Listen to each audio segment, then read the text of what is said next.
Center remains to this day. He's a former faculty member at the Yale School of Medicine. He was an internationally recognized authority on the pharmacology of anti-cancer agents, and he actually was the first chair of oncology here at Yale, really formed the whole department, and he served as director of Yale Cancer Center's advisory board until 2003, working very closely with Vince. On a personal note, I met him over 30 years ago. It's actually almost 40 years ago now, as his son Peter, who's here, was my freshman roommate here at Yale. Over the years, Paul was an advisor, mentor, and friend to me, and it's very meaningful to me that I now hold the job that he once had. Joining us today are the Honorable Judge Guido Calabresi, Dr. Calabresi's brother, and Paul's three children, Dr. Peter Calabresi, Stephen Calabresi, and Janice Maggs. I really appreciate everyone joining us today, and it's great to continue this legacy for Dr. Calabresi. So now a word about our speaker. So our guest lecturer today is Dr. Fadlo Khuri, president of the American University of Beirut, professor of medicine at the Faculty of Medicine and Medical Center, and an internationally known oncologist in lung cancer. So we have a lung cancer oncologist leading a major university. Prior to joining the American University of Beirut, he was professor and chairman of the Department of Hematology and Medical Oncology at the Emory University School of Medicine, where he held the Robert C. Goizetta Distinguished Chair. I suspect Judge Calabresi knows him well for cancer research. He also served as deputy director for the Winship Cancer Institute of Emory University and was the executive associate dean for research of the Emory University School of Medicine.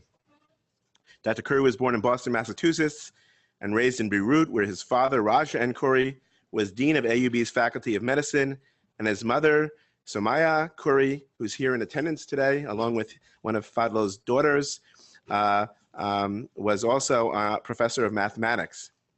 Following 1 year of study at AUB, Dr. Khuri earned his undergraduate degree here at Yale and his MD at Columbia University College of Physicians and Surgeons in New York.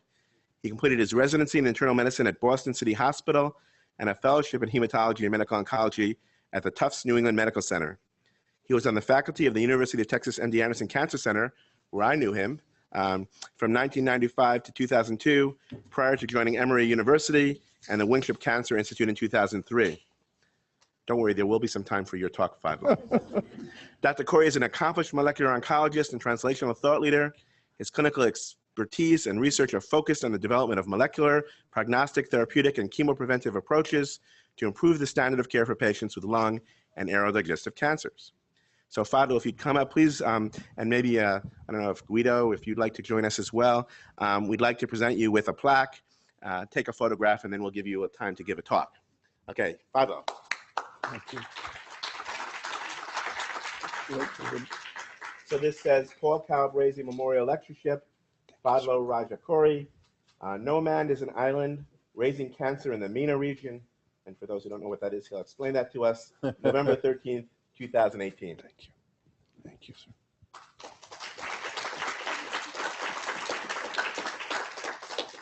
Thank you.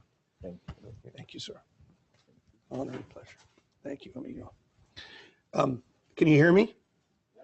Okay, so first of all, this is a profound honor for me. And yes, you will know what the MENA region is before I'm done. Roy, it's a real pleasure to come back here.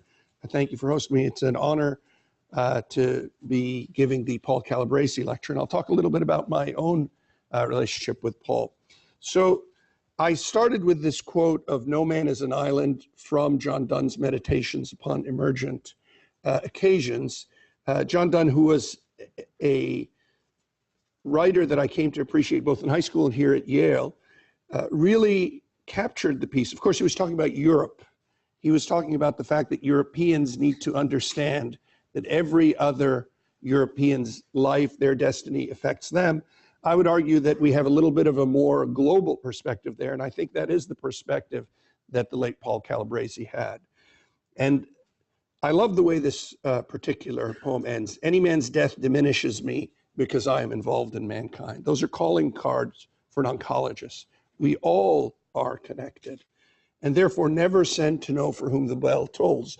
It tolls for thee. These are particularly resonant words in an era of anti-globalization, when I think our shared values as Americans, as citizens of the world, are under some threat. And for those of you who heard the inspiring words of Dr. Calabresi over the years, you know that he was an individual who was committed to the betterment of mankind. So to Paul Calabresi and the beautiful in memoriam piece, many beautiful in memoriam pieces, were written by Greg Kurt, a man who unfortunately also passed away recently, but who spent his entire career pretty much until he moved to AstraZeneca with Paul. And he called him perfectly. He was a statesman of oncology. What he said was, Paul was a voice of reason and leadership, and he earned real respect and friendship in each distinguished circle. I was fortunate to meet Dr. Calabresi when I interviewed for residency at Brown. He was an extraordinary individual who was the opposite of those who you shake hands with and they're looking over your shoulder to see who's the most important person in the room they really should be concentrating on. Every person that he talked to mattered. And I remember he had read my application essay, as I said last night, and when I wound up matching at the Boston City Hospital and contacting him and telling him how much I enjoyed our meeting and how much I was sorry that I wasn't going to be able to spend my residency with him, he told me, "That's okay, you made a great choice. I trained at the Boston City Hospital." And then he gave me a statistic that I've used for the last 30 years. He said, a quarter of all deans of medicine start at the Boston City Hospital, 1/6 of all chairs of medicine train at the Boston City Hospital. So that was the Paul Calabresi that I would get to know sporadically at oncology meetings. But the impression was consistent. This was an individual who truly believed that no man was an island. He was a wonderful, approachable, humble man. He never let his accomplishments get in the way of the work that needed to be done. In a field like oncology, where we've had so much struggle to make real meaningful progress, I think for me it's a particular honor to be here when Yale is a real powerhouse in hematology and medical oncology, as Dr. Davidoff and as he always planned it to be.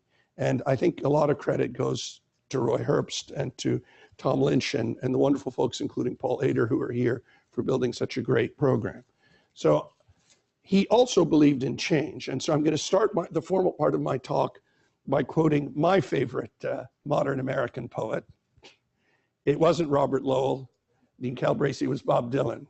And a few years ago, when I was determined to bring Bob Dylan to get a Nobel Prize, to get an honorary degree at the American University of Beirut, he got a Nobel Prize and no show for his Nobel Prize. He had Patti Smith sing the lyrics to one of his songs. And I said, if he doesn't show up for his Nobel Prize, there's no way this man is showing up for an honorary degree.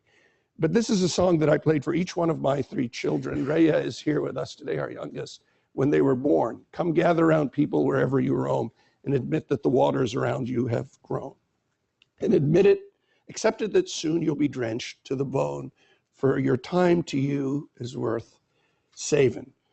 Then you better start swimming or you'll sink like a stone, for the times they are a-changing. And nothing, no field, no practice could be more true than oncology. The progress is enormous, but the progress that's yet to be accomplished is even more considerable.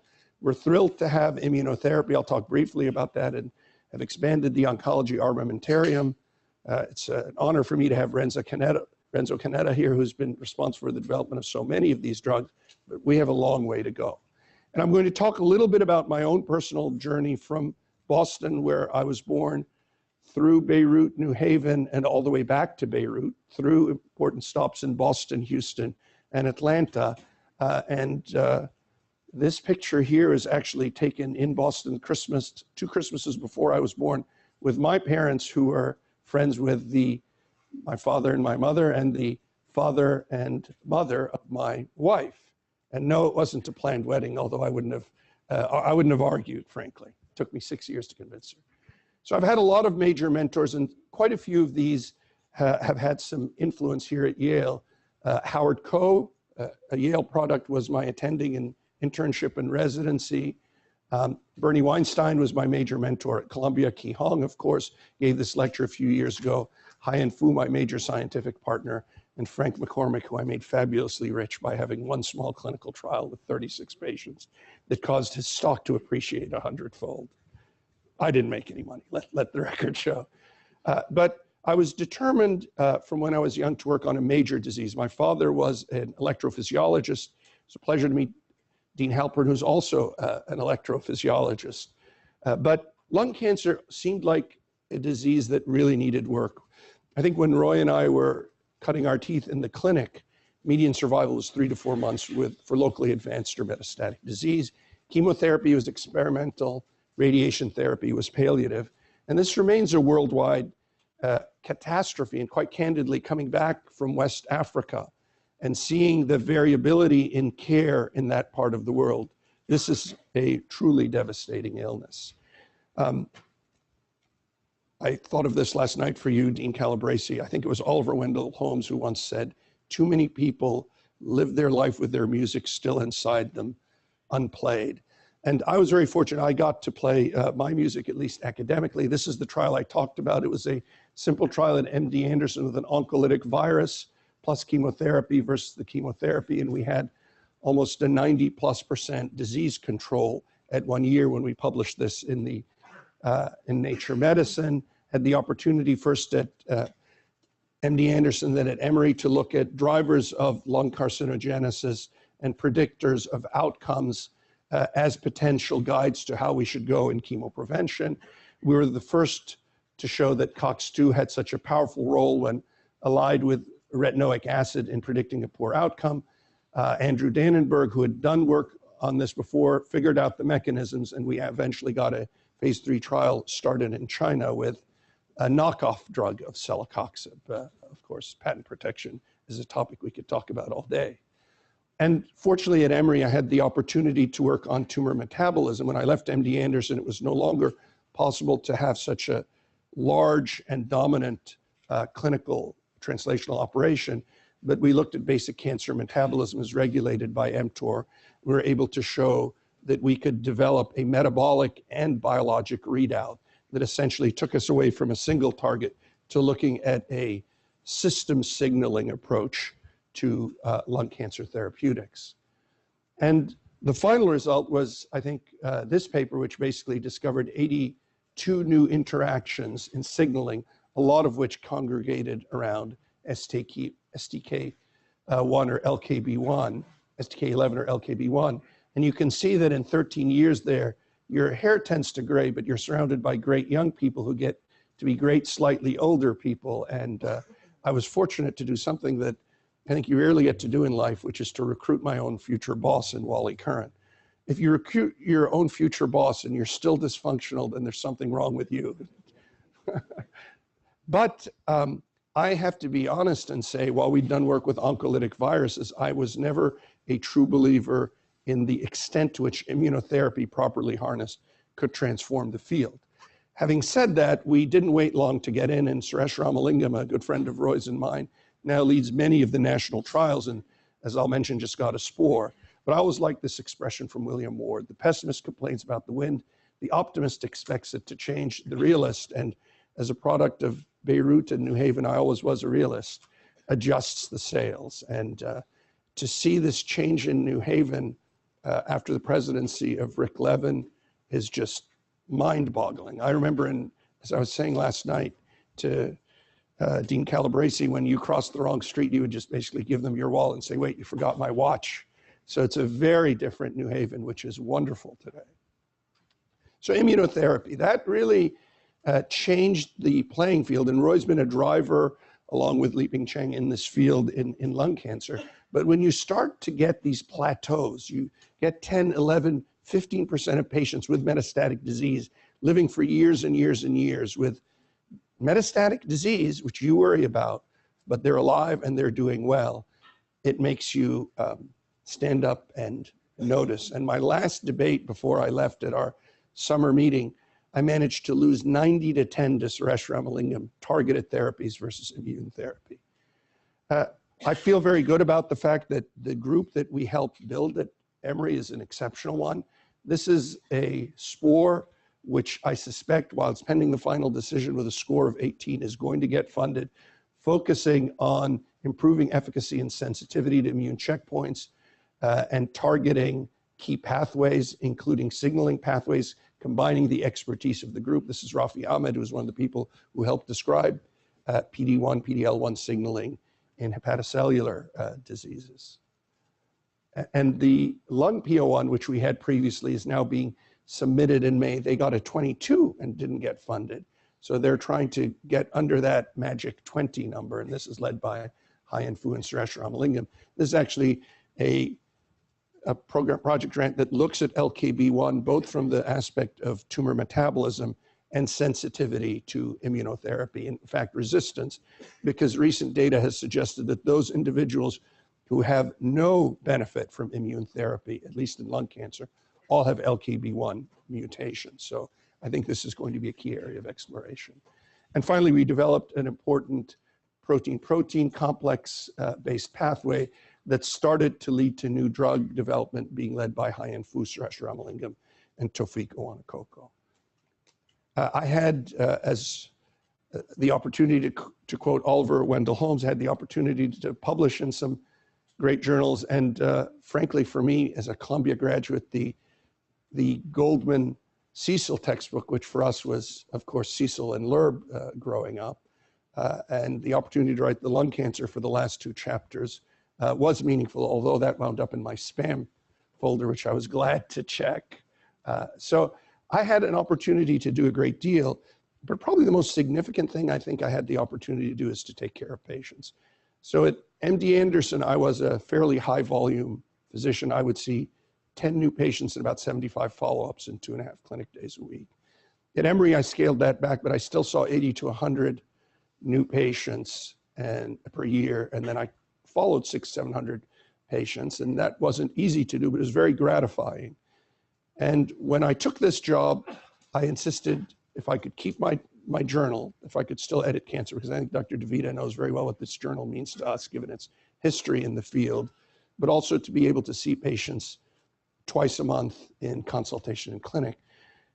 Because I've always been one to learn at extremes from patients. It's a patient with mesothelioma who actually lived 7 years with metastatic disease, to an individual who should have had early stage lung cancer and died 19 months later of recurrence.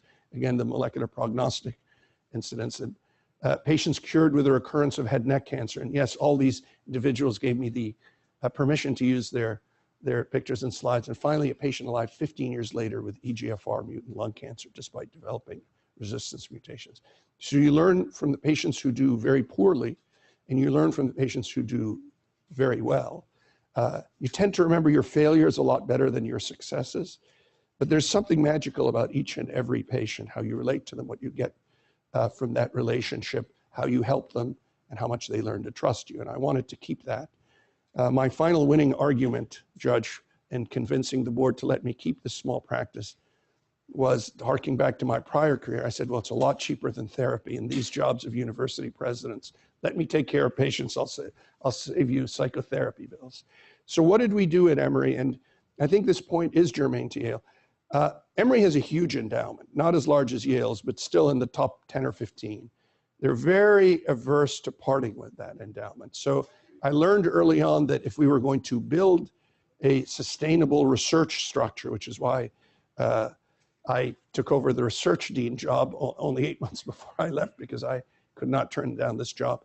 What we learned is how to grow Emory's research agenda. And if you look at Emory's citations per paper, it's quite good.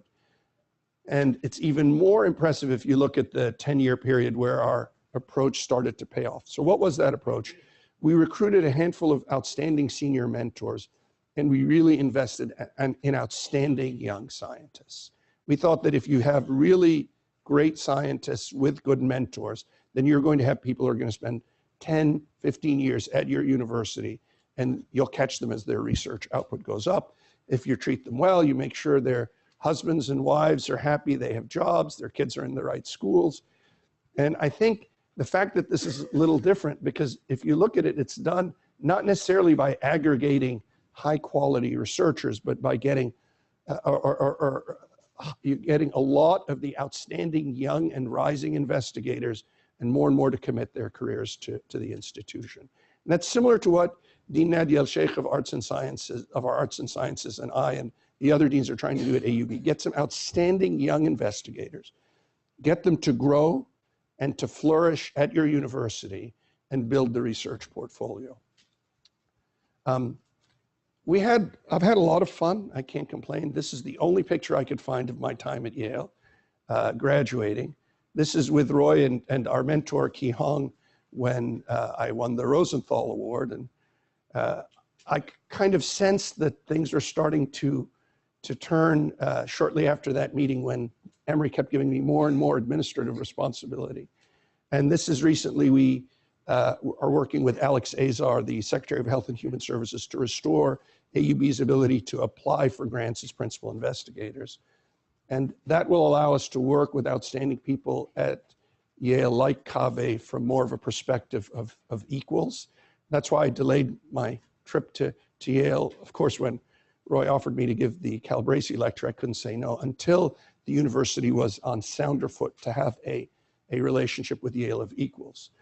And one thing about leaving institutions is you can't have regrets. And I think if there is an American policy leader of the last 40, 50 years whose reputation has only grown with time, it is George Marshall. I think it is fair to say that Europe as we know it today would not be without him. And as you know, he was chief of staff of the US Armed Forces, but he could have asked for the Normandy landing. Eisenhower got the Normandy landing.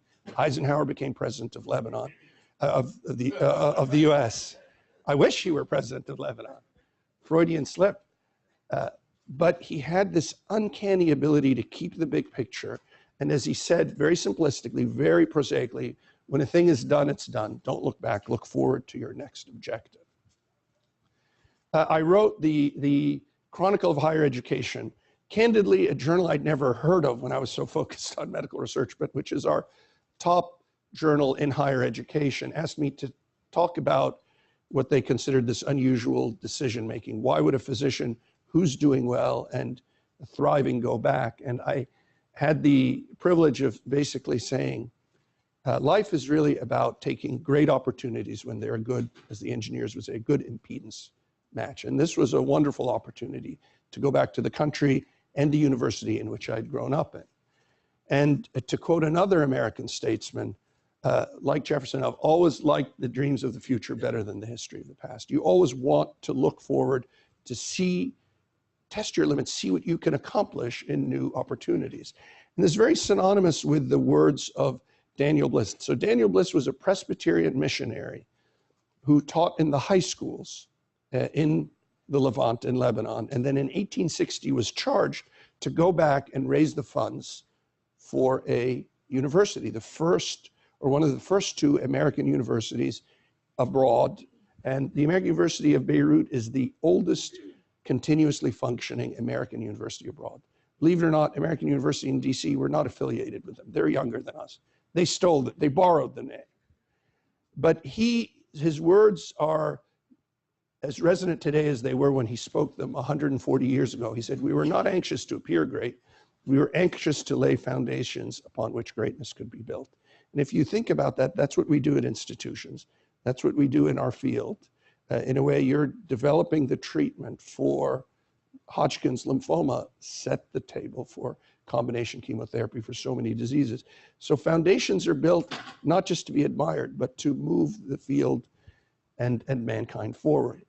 And the American University of Beirut got off to an interesting start. It started as a Presbyterian proselytizing school. They were very good at converting people like my mother's two grandfathers, people who were Greek Orthodox to Presbyterian, or like my father's grandfather, Greek Catholic to Presbyterian. They didn't do such a good job with the folks that they were there to convert. And then in 1882, they had a tipping point. This fellow here, Edwin Lewis, a devout Presbyterian, gave the college commencement, and he spoke about the work of Charles Darwin. And that was enough for Daniel Bliss and the others to work to force him to resign in 6 months. The backlash was enormous. All the Occidental but Arabic-speaking great faculty that what was then called the Presbyterian, was Syrian Protestant College, left. So they were left with individuals who could only teach in English instead of teaching in both Arabic and English.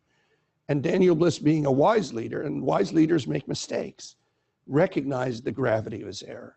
From that point onward, the university was committed to a liberal arts secular education, and was among the first, actually second after Harvard, to go to a 4-year medical school, and among the first to adopt the new research-intensive agenda for universities that Johns Hopkins and then later Columbia pioneered. So that changed the direction of the university without getting rid of the activism that had first bubbled up to the core when students protested against the firing of Professor Lewis. So when the UN Charter was drafted, when the UN Charter on Human Rights was drafted, there were more alumni from the American University of Beirut than any other university. And both John Foster Dulles and Bobby Kennedy held it out. The icon of modern American conservatism, the icon of modern American liberalism, held it out as the greatest American instrument of soft power and of shared values. This is Charles Malik, who later became Lebanon's foreign minister, as the primary author and signator of the UN Charter of Human Rights. And this is Bobby Kennedy's quote: "More world leaders have been educated at the American University of Beirut than any other institution I can think of, even Harvard." Not easy for these Harvard guys to concede anything, is it? As I learned in my 3 years here. There were more graduates of the American University of Beirut at the establishment of the United Nations than from any other institution. And don't fool yourself, I'll be following the game on Saturday. So the hospital was a critical part of that mission. What we call the AUB Medical Center now became the American University Hospital, and was built in 1970 with funds from the US Aid and State Department, and then King Faisal of Saudi Arabia. It was seen as the iconic hospital for American care in the Middle East, and it still is in many ways. But the question still boiled down to, for me personally, why AUB and why now? And this young man is now editor-in-chief of our student newspaper, a newspaper that, if it's not attacking the administration, is not doing its job. We encourage them to attack us as opposed to the politicians.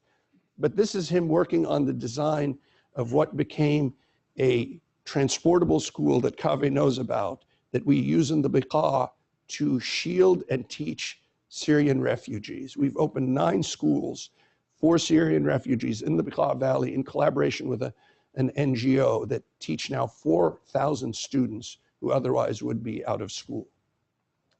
So why AUB, why now? I think Daniel Bliss, the son of Daniel Bliss, was Howard Bliss, and he said it perfectly. And let's forgive him for the lack of gender fairness. To be fair, AUB integrated and allowed women way before the Ivies, and I think in 3 years, Nadia, or 2, 3 years, 2021, so we'll celebrate 100 years of women at AUB. But what Howard Bliss said is the purpose of the college is not to produce singly or chiefly men who are doctors, men who are pharmacists, men who are merchants, preachers, teachers, lawyers, editor. It's the purpose of the college to produce doctors who are men, pharmacists who are men. That's our purpose. Our purpose is to produce physicians and scientists and humanists and engineers who are women and men who can lead. This is my late father, who in 1968 wound up doing his first sabbatical here at Yale, and after that he fell in love with Yale and did all of his sabbaticals here. He was the product of this forward-thinking approach that the American University of Beirut had, which is get the best and brightest, teach them, mentor them, place them abroad, and he loved this expression from Alfred Lord Tennyson's Ulysses. It was under his desk where I could read it all the time. Of course, I prefer Spider-Man, but we're products of different eras. But he had me in the lab from age 7, pulling microelectrodes, and was a great inspiration to me. More importantly, though, was his influence on mentoring leaders for tomorrow. And these 6 individuals include Amin Arnaout, who won this year's Homer Smith Prize, Muhammad Saig, who's our Dean of the Faculty of Arts and Sciences, Ali Abu Alfa, who is on faculty here at Yale, Kamal Badr, Salim Mujais, Fuad Ziad, who's a full professor at Penn and now chair of medicine. So I think the purpose of the college and the purpose of the university is to groom and support and mentor leaders. Tomorrow's leaders, how do we engage them? This is a young nurse who leads an important part of our St. Jude's Hospital. So we're the major partner for St. Jude's in the Middle East. We actually treat more than 50 kids each year completely gratis in a part of the world where median family income in Lebanon, which is doing a lot better than Syria or Iraq or Palestine or Jordan, is $18,000 a year family income. So you can imagine that transplanting these kids makes a huge difference. And I loved something Dr. Davidoff said last night when he described Dr. Calabresi as his mentor, and made the very strong point that people need mentors for life. You don't get to a point where you suddenly say, yeah, I know it all, I don't need a mentor. If you do, the hook needs to come like on the gong, or the gong on the Gong Show, and get rid of you. But this job I didn't take without a knowledge of what was going on. So the university was undergoing some very serious challenges. Unlike institutions like Yale or Michigan or Harvard or Columbia or Emory, which have started to diversify their revenue streams, the university was entirely dependent on tuition, on donations, and on medical revenues. And those of you who know hospital systems know that medical revenues and margins are not what they used to be. The university had undergone some major crises, a series of strikes and student de-escalation that led to de-escalation led to expulsion of 103 students in 1974. The university almost closed in the first 2 years of the Civil War. Tuition increases. The medical centers aged structurally. The university sold the surrounding high school at a pittance, which could have been our future campus. We raised tuition more than the population could afford, and that reduced our competitiveness. Other universities would have gone out of business in a milieu where there are 10 not-for-profit and 42 for-profit institutions in a country of 4.1 million. But the enduring value of the institution is such that we were able to turn this around, and I think its value is growing. These are scenes from my inauguration. I was very fortunate to have Paul Bunn, Otis Brawley, Ki Hong, Ruth O'Regan, Benny Iskandar, and a whole bunch of friends from Emory come out. And I took the opportunity to say, we have to be more than a university. We have to be able to model a fair and just and pluralistic society at a time when these values are under siege. Then we can have really a global impact as a university. But in the Arab world, this is not easy, and this is going to be the focus of much of the rest of my talk. First of all, diseases like cancer have a dual burden, or neurodegenerative diseases, on society and on the individual. Median lifespan in Lebanon is actually similar to the US, miraculously, despite the high tobacco rate. But there are gross inequities between and within countries. Lebanon has 1 to 3% that's fabulously wealthy, and they have 25% that are well under the poverty level. The Arab world has a very young population. If you look at the 410 million people in the Arab world, 65% of the population is 35 or under.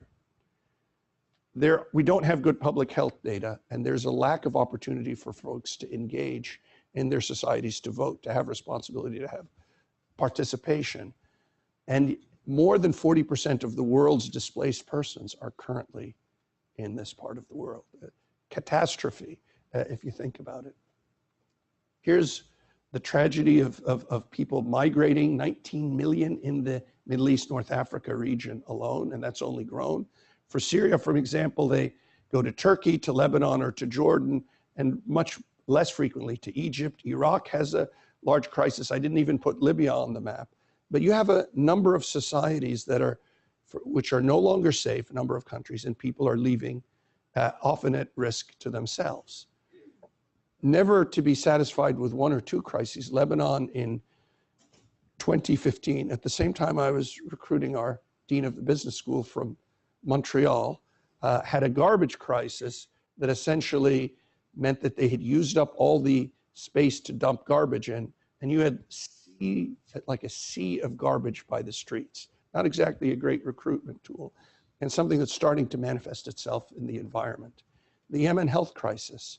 At Donna Shalala's request, we actually arranged to med-flight a student, a slightly older graduate student who wants to get her master's in Nadia's faculty in psychology out of Yemen, because we want to grow leaders in these various countries. Through the Middle East Partnership Initiative, we are getting more and more students from all over the Arab world. But this is going to be a catastrophe. I think folks should not avert their eyes. The level of malnutrition and rampant cholera and other diseases in Yemen is becoming such that we have to help develop health systems that can catch some of these folks. And Yemen has no health system. If Syria has the vestiges of one, Yemen has none. And investment. This is a chart of investment as a percentage of GDP in research and development. If you look at who leads the world, not surprisingly, you see Israel at 4.3%. America has the longest standing investment. We're about 2.7%. Japan has impressively stayed above 3%. The peak of the Arab world was Saudi Arabia in terms of research investment. They got to 0.95, and they've dropped down to 0.75. There's complex policy making in countries like Lebanon and other surrounding nations. It's about 0.2 to 0.25% of GDP, even with a smaller GDP.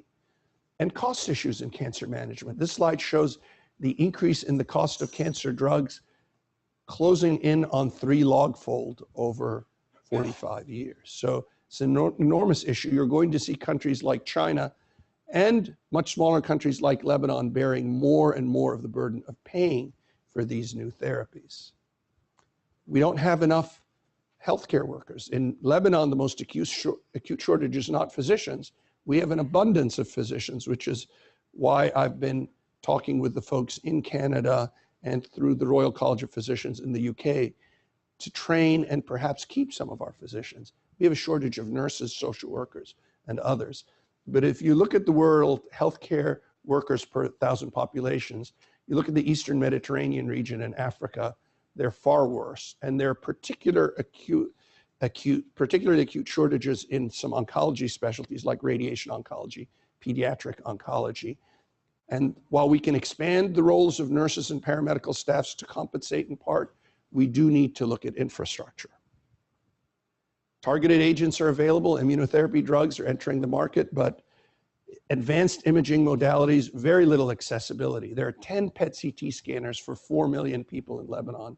There are 52 universities. We have too many universities, not enough imaging. There's 1 in all of Syria. There are none in Iraq. If you want a PET scan in Iraq or Syria, you almost certainly have to come to Beirut. Large deficit in radiation therapy. So how can we solve this problem? I think we have to network. The idea that we're suddenly going to solve the problems of the Middle East by training and convincing people to go back is unrealistic. But if you look at these data and you look at lung cancer growth and tobacco marketing, which frankly, while they backed off in the US, they have not backed off globally. This is going to continue to be an epidemic. These are the latest global can statistics.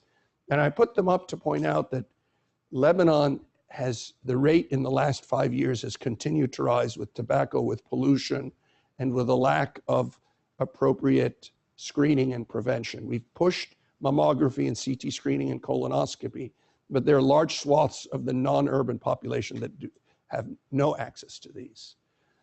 Looking at challenges to cancer care in most of the Arab countries, you'll see there's high income like Qatar, UAE, Kuwait, Bahrain, upper middle income like Lebanon. You see the expenditure on health per capita in US dollars, quite reasonable. And then you have countries where you have very low expenditures: Jordan, Palestine, Tunisia, Iran, Morocco, Syria, Somalia, $6 per person per year on health. Stunning numbers. And if you look at the most frequent cancers, and I updated these slides for this talk, look at the percentage in some of these countries of lung cancer. Lebanon, second most common. Jordan, most common. Algeria, most common.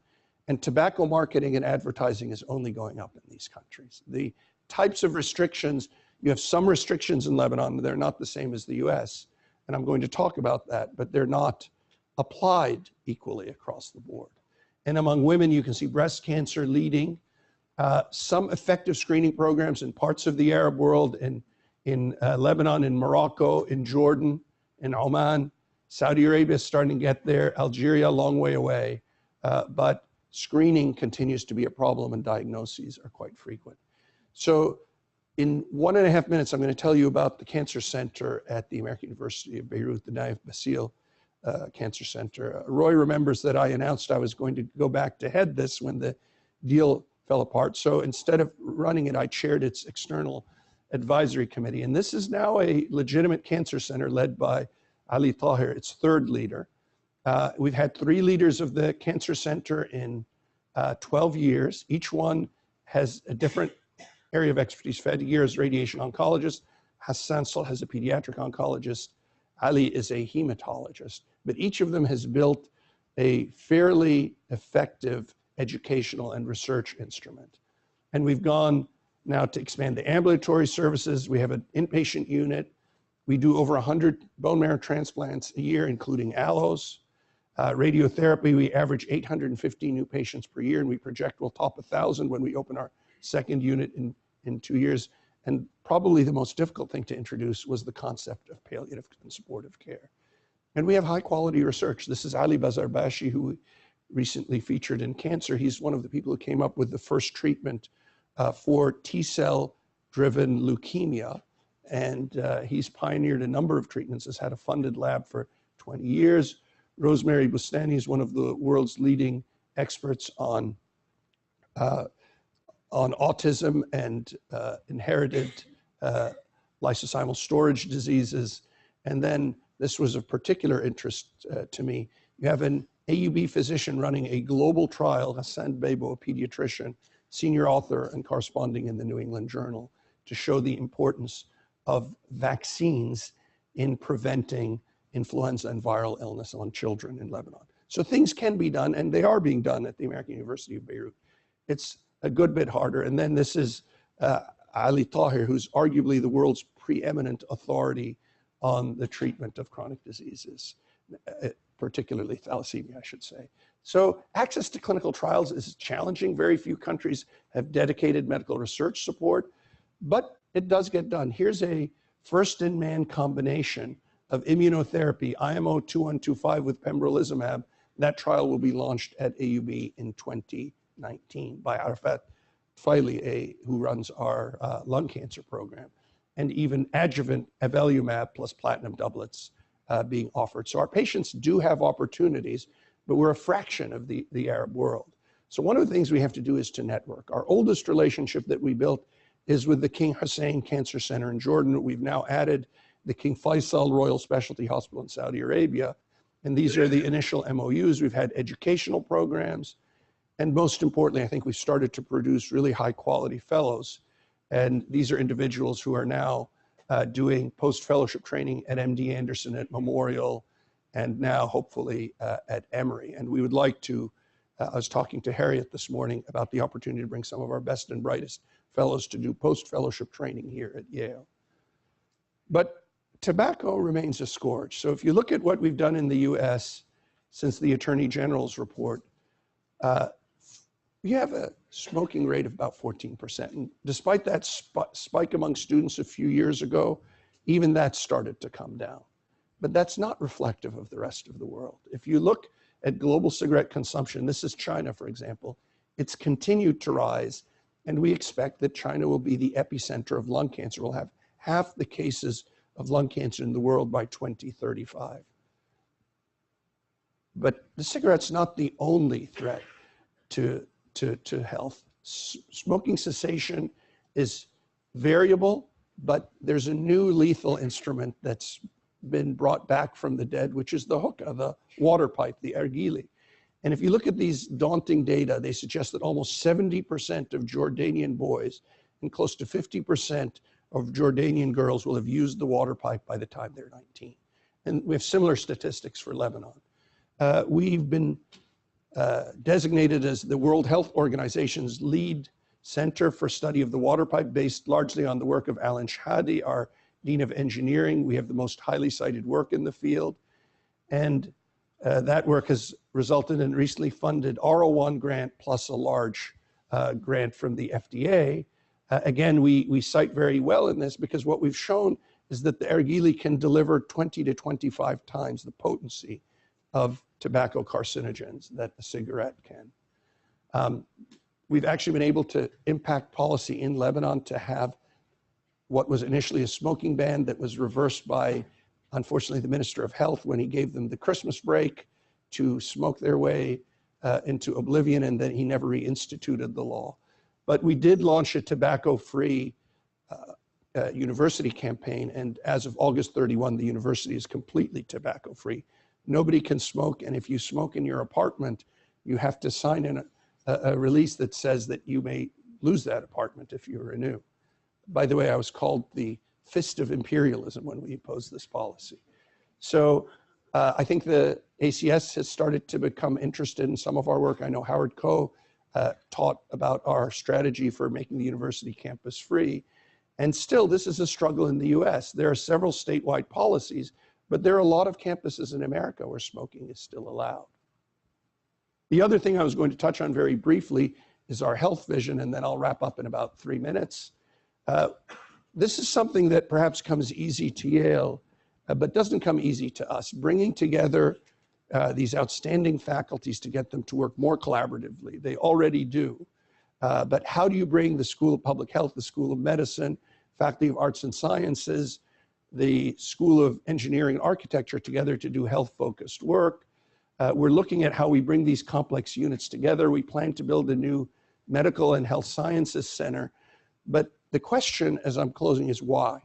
Why do we do it? So this is a visit that our provost, Hamad Harajli, and I, and Nora Jumblat, who reads the NGO, carried out to one of the schools. And this is a school right on the border with Syria. This has about 800 kids. And this was the first to get certified by the Lebanese government as an accredited school.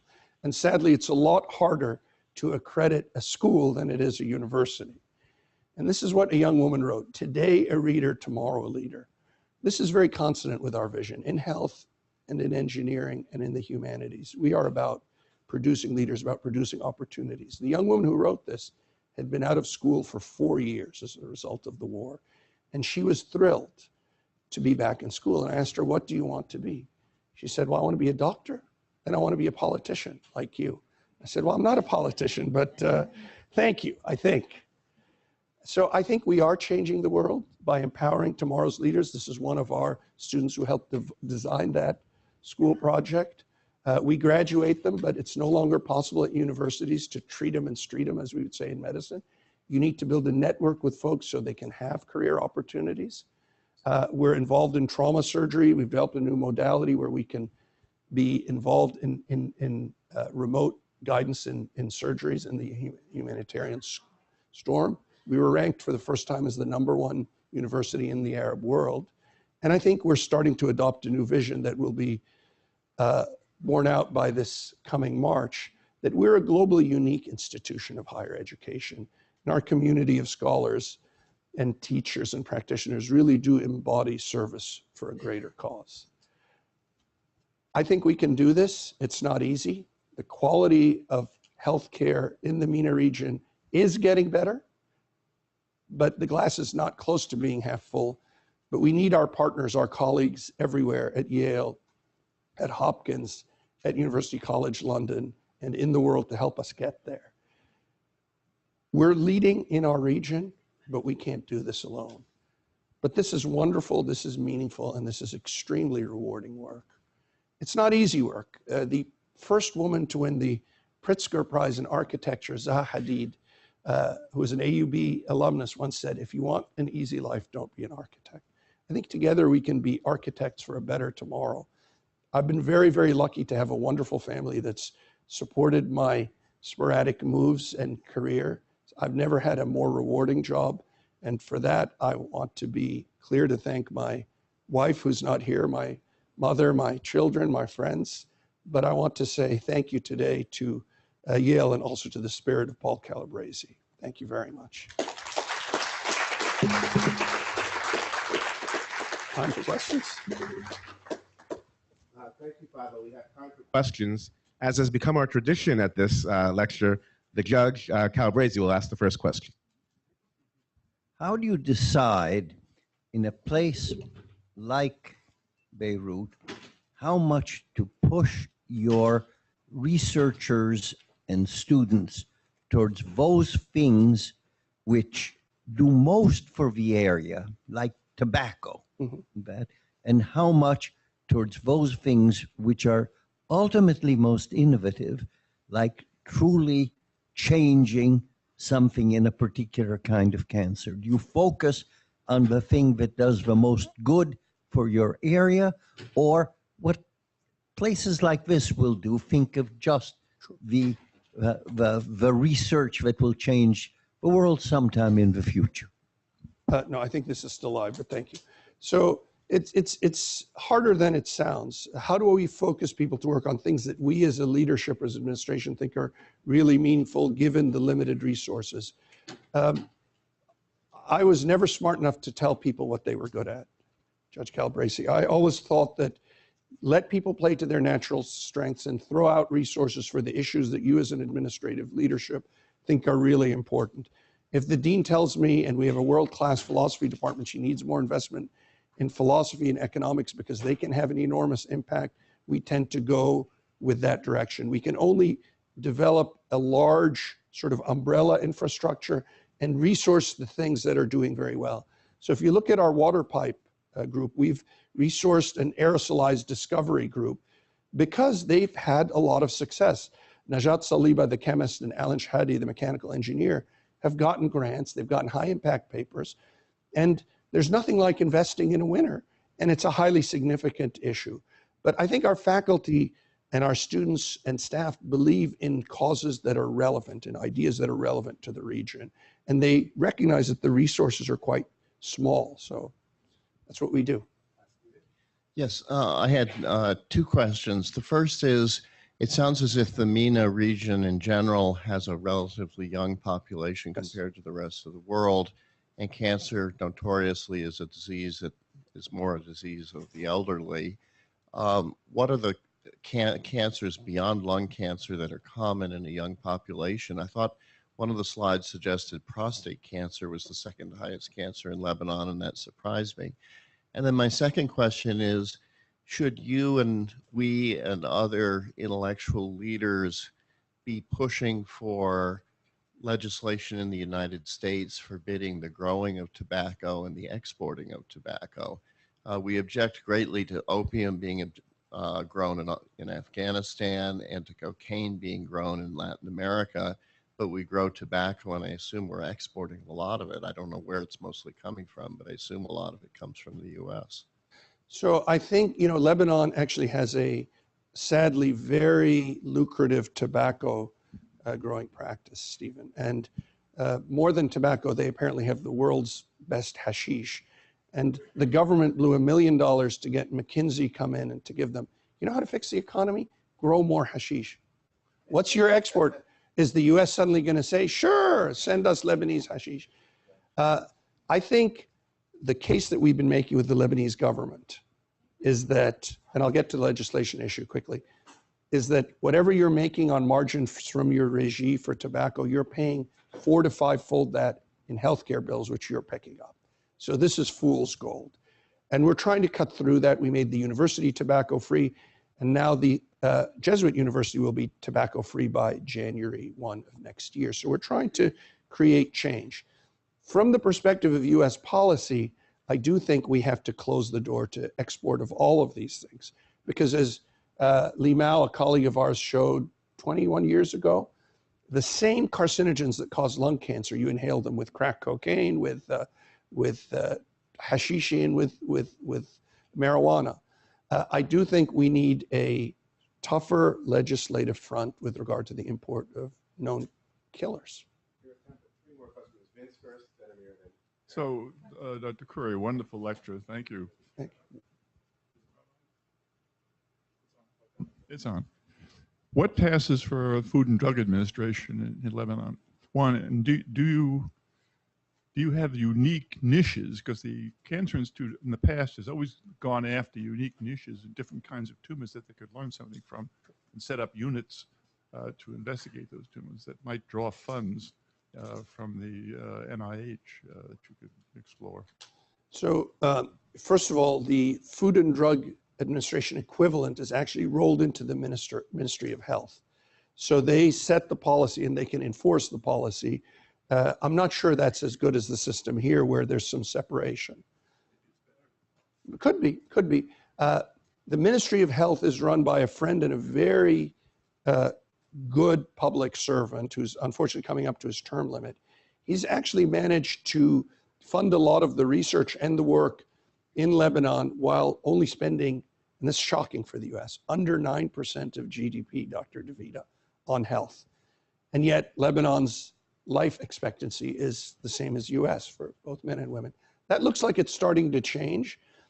Going back to the question earlier, Lebanon has this bimodality distribution, Stephen. We have a lot of youth, but we also have a lot of older adults. The people who leave, and Lebanon's been a country that's exported immigrants, are the best and brightest people from age 22 to 25 through 35 to 40. And the country has survived economically on successful people sending remittances to the banks and supporting their family. With regard to major grants, we would need to target, and that's one of the reasons I showed the slide with Dr. Azar. We need to target diseases that are of interest, not just to Lebanon, but to America. So if we have, for example, an endemic of a certain type of lymphoma, as was described, Mediterranean lymphoma, you recall in the 70s, the NIH will fund something that's of interest. That's why we're talking with Dr. Azar and trying to convince him and other health leaders, come see the health systems and come see the diseases that are endemic to Lebanon and the Arab world, and help us to focus on things that are of interest to American and European governments. So we started those dialogues with the EU, with the US. Lung cancer is a problem everywhere, but there are some diseases like bladder cancer that are extraordinarily high in Lebanon. That may be because of the argile. Maybe one more question, Amir. Yeah, Dr. Khuri, great talk and very inspiring. I'm originally from Jordan. I came here 15 years ago and actually trained in King Hussein Cancer Center for 1 year, and glad to see that the AUB is starting to do some work to increase clinical trial, in the area. And I have two questions. One of them is related to kind of getting more people to go back and replicate what they learn here over there. And as someone who's doing a lot of clinical trials, and each time I think about going to Jordan, I think the main issue comes is you cannot really do any clinical trial work, and then you have to give up all of that when you go back. So are there like any systematic way in which we can increase clinical trial work beyond having, these small concentrated, just big centers? And something that relates to this is you talked about funding and, the low contribution from the governments. And I think, there is a lot of concentrated wealth in the Arabic world. And as someone who trained at Hopkins, I've seen how they got this multi-$100 million gift from one of the Gulf countries to build a huge cardiovascular center and Cleveland Clinic. And so how can we convince, like within the Arabic world, to use some of this huge philanthropy to actually advance clinical trial work? So, we've actually approached Kuwait, among others, because Kuwait's a relatively neutral state in the current equation. They have relationships with Saudi Arabia, with Iran, with others. And Kuwait blows its medical tourism budget. I think, Vince, this would be of interest to you. They have a $1.5 billion budget for medical tourism because the patient goes with their whole family. They blow it by March or April of each year. So they're deficit spending. We gave them a formula where we could significantly save them money. We would help upgrade their systems. And among the things that we could help them is to develop clinical research, because clinical trials are happening at AUB, at King Hussein, at the Saint Joseph, at a number of places, at King Faisal. It wasn't easy because, as you know, like clinical trials here, people would say, well, what would you treat me? If I were your mother, what would you give me? Well, I don't know. That's why it's a clinical trial. But right now, the political will to invest in Lebanon because of the situation in the Middle East is not there among the wealthier Arabs. The second more difficult question, it'll get there and we won't give up on it, is do we try to recruit back all the stars and reverse the brain drain? I would say the answer is no. It's a small country. Lebanon's a small country. Jordan's a slightly bigger country. We export a lot of talent. You need a certain percentage of it to come back, but not to come back straight from residency, fellowship, postdoc. Get some experience in the US and Europe. Learn how to run a team, a lab, an idea, become your own independent researcher, then potentially come back. That's what we need to do. Okay, I think we should end, but I want to thank Dr. Khuri for a wonderful lecture. And for the fellows and trainees or anyone else who wants to join us next door, we're going to have a lunch right now. Just informal discussion with you for more questions and to learn more about the AUB and your work. And thank you all very much. Thank you to the Calabresi family for another wonderful year lecture. Thank you. Thank you very much. Thank you, sir. I hope that was okay. I'll flatter myself to think he might have enjoyed that. Thank you. Thank you. Thank you. Thank you. Because he was he was an absolute globalist. You know, he really, he believed in the American values being exported to every